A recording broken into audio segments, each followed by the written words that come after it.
Jadi kejadian ini sekitar tahun 2020 pas masih pandemi COVID-19. Ada 3 remaja dari Jakarta, kita sebut aja namanya Riko, Bintang, sama Bima. Oh, cowok semua nih? Cowok semua. Oke. Mereka itu umurnya sekitar 20-23 tahun. Nah, mereka mau pergi sehari aja, pulang pergi keluar kota, tapi gak mau jauh-jauh. Karena waktu itu lagi ribet juga kan, lagi pandemi, dan kalau bisa yang deket-deket aja. Karena ke Bandung kan juga udah bosen. Akhirnya Bintang nyaranin buat ke Anyer aja main di pantai. Mereka bertiga mutusin untuk ke salah satu pantai di Anyer yang sepi dan view-nya lumayan bagus untuk sunsetan atau nyantai di sana. Perjalanan ke sana sekitar 3 jam dari Jakarta. Nah, karena mereka nggak pernah ke situ, sekitar jam 3 sore di daerah Cikoneng, Google Maps tuh nunjukin untuk kayak masuk ke gerbang gede gitu. Tapi isinya kayak komplek tapi terbengkalai. Nah, karena gerbangnya juga nggak dikunci, akhirnya mereka bertiga masuk ke sana. Karena Bintang yang megang Google Maps, akhirnya Riko nanya, "Lo yakin Tang lewat sini buat ke pantainya?" Terus Bintang tuh yakin banget, dia bilang, "Ini dikit lagi sampai kalau lewat sini." Akhirnya mereka masuklah lewatin gerbang itu. Pas mereka masuk, ternyata itu tuh villa semua isinya, jadi bukan komplek perumahan. Akhirnya mereka terus ngikutin jalan sesuai mapsnya. Tapi Bima di situ bilang, "Kok perasaan gue nggak enak ya kita kesini? Nggak mau cari pantai yang lebih ramai aja?"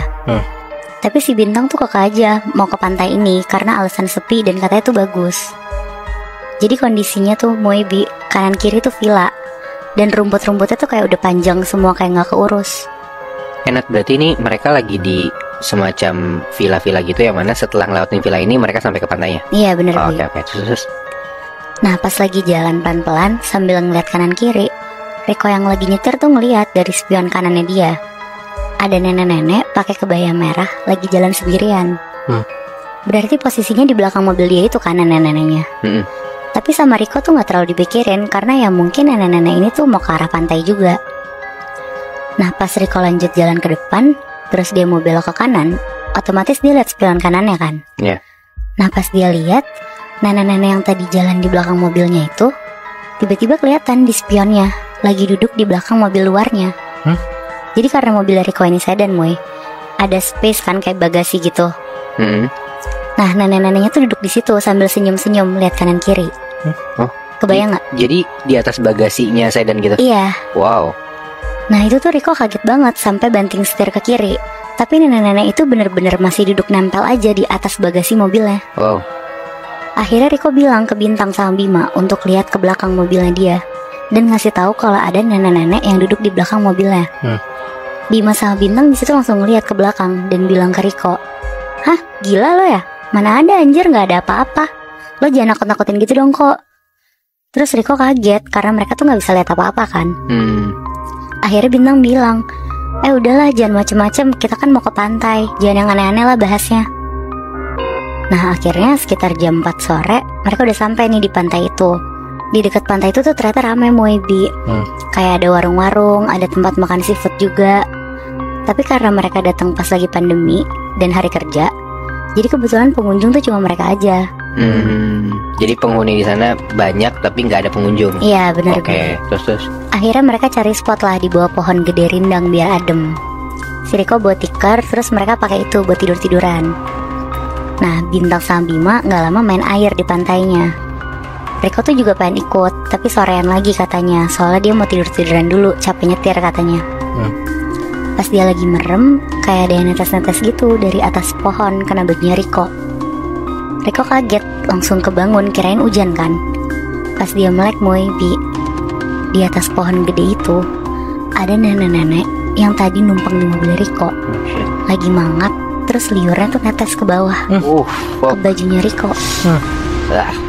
Riko loncat, terus langsung lari ke Bima sama Bintang dan langsung bilang, "Sumpah, di atas pohon ada nenek-nenek, sumpah." Mereka berdua langsung nyamperin tempat Riko itu kan.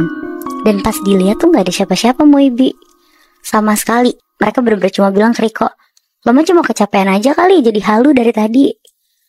Terus Riko tuh bilang, "Lo lihat deh, ini baju gue tuh basah, bau lagi." Jadi bajunya Riko tuh kayak bau anyir kayak gitu loh. Dan emang bajunya Riko tuh kelihatan basah. Nah, habis itu dia langsung ganti baju dan pindah tempat duduk. Jadi udah gak duduk di situ lagi. Terus dia bilang ke Bima sama Bintang untuk pulang sebelum gelap, karena dia males ngeliat macam-macam sendirian lagi kan. Karena dia udah ketakutan dan teman-temannya masih main air, akhirnya si Riko nih melipir duduk di warung yang ada di sana. Dia mikir mending dia di dekat warga lokal aja lah daripada dia sendirian kan nungguin temen-temennya. Nah kebetulan yang jaga warung ini tuh kakek-kakek dan ada cucunya anak kecil kayak masih sekitar umur 9 tahunan lah. Di situ Riko ditanya-tanya datang dari mana dan tahu pantai ini tuh dari mana. Terus pas udah ngobrol lumayan lama, akhirnya Riko cerita ke kakek ini. Dari tadi pas OTW sini tuh dia ditumpangin sama sosok nenek-nenek. Dan pas dia lagi tiduran di bawah pohon gede itu, nenek-neneknya tuh ada lagi di atas pohon. Pokoknya dia ngerasa diikutin terus sama nenek ini. Anak kecil si cucunya ini ngedengernya tuh ketawa-tawa ke kakeknya. Riko bingung dong, kan soalnya dia cerita juga serius kan, nggak ada maksud bercanda. Iya, maksudnya serem gitu. Iya, tapi kenapa diketawain kan? Nah karena dia diketawain kayak gitu, akhirnya si Riko tuh jadi males dan jadi diem aja bengong sambil ngeliat ke arah pantai. Nah gak lama, dari arah samping kanan Riko datang nenek-nenek yang tadi dia lihat ke arah warung yang didudukin Riko. Jadi Riko kayak duduk di kursi kayu gitu yang ada mejanya juga di depan warung itu. Nah kebetulan si nenek ini tuh juga duduk di sebelah Riko. Sebelah banget. Sebelah banget Moy. Anjir. Tapi Riko tuh pura-pura gak lihat ke arah nenek itu dan ngelihat ke pantai aja sambil deg-degan. Riko tuh berusaha ngelihat pakai ekor matanya Riko loh Moebi ke arah nenek ini. Nah pas kelihatan si kakek warung ini tuh ngasih segelas kopi hitam. Kopinya tuh pekat banget ke si nenek ini. Riko tuh kaget kalau si kakek ini tuh ternyata bisa ngelihat kan nenek-nenek ini. Akhirnya Riko nengok ke arah mereka. Pas Riko nengok kanan, nenek, kakek sama anak kecil itu tuh ngeliatin Riko sambil senyum nyengir gitu loh. Ini serem banget. Tapi tuh diem aja nggak gerak sama sekali. Di situ Riko lari kenceng banget sampai jatuh-jatuh ke pasir dan nyamperin orang yang ada di tempat makan seafood. Nafasnya dia tuh bener-bener terengah-engah banget sambil nanya ke mas-masnya itu. Mas itu warung apa sih? Siapa sih yang punya? Kata mas-masnya, warung depan ya? Kosong mas, gak ada yang jual, pulang kampung orangnya. Terus itu siapa? Kakek-kakek, anak kecil sama nenek-nenek. Nah mas-mas seafood itu kaget terus bilang, wah itu mah emang sering berkeliaran di sini mas. Apalagi kalau ada orang-orang baru, mereka pasti seneng banget mas. Jadi tuh orang sana pun tuh gak tahu sosok itu tuh siapa. Tapi pernah beredar kabarnya. Katanya tuh ada kasus orang yang sengaja ditenggelamin pakai rantai yang ada pemberat batunya Moy. Dan mungkin ada hubungannya sama sosok-sosok yang dilihat sama Riko itu. Karena Moy sampai sekarang gue juga gak nemu nih berita siapa orang yang ditemuin di kasus itu. Apa jangan-jangan yang ditenggelamin itu nenek-nenek kakek sama cucunya? Nah gue juga gak tahu sih Moy. Tapi 3 sosok itu tuh muncul setelah ada kasus itu. Makanya mungkin ada hubungannya gitu ya. Nah bisa jadi. Terima kasih telah bergabung dengan petualangan menegangkan di saluran YouTube kami. Namun ini hanyalah awal dari banyak petualangan yang menunggu di depan. Kami sangat bersemangat untuk menghadirkan lebih banyak cerita seru, penemuan misterius, dan momen-momen tak terlupakan yang akan membuat bulu kuduk kamu merinding. Jangan lupa untuk memberitahu kami pendapat kamu tentang video ini di kolom komentar, dan jika kamu memiliki saran atau cerita menarik, bisa menghubungi kami melalui email. Dan jangan lupa untuk subscribe dan nyalakan lonceng notifikasi, agar kamu tidak ketinggalan setiap video seru dan menegangkan berikutnya. Bersiaplah untuk terus terlibat dalam petualangan horor yang tidak terlupakan di saluran ini. Sampai jumpa di video berikutnya. Tetap waspada karena dunia misteri selalu penuh dengan kejutan yang menanti. Selamat malam dan hati-hati.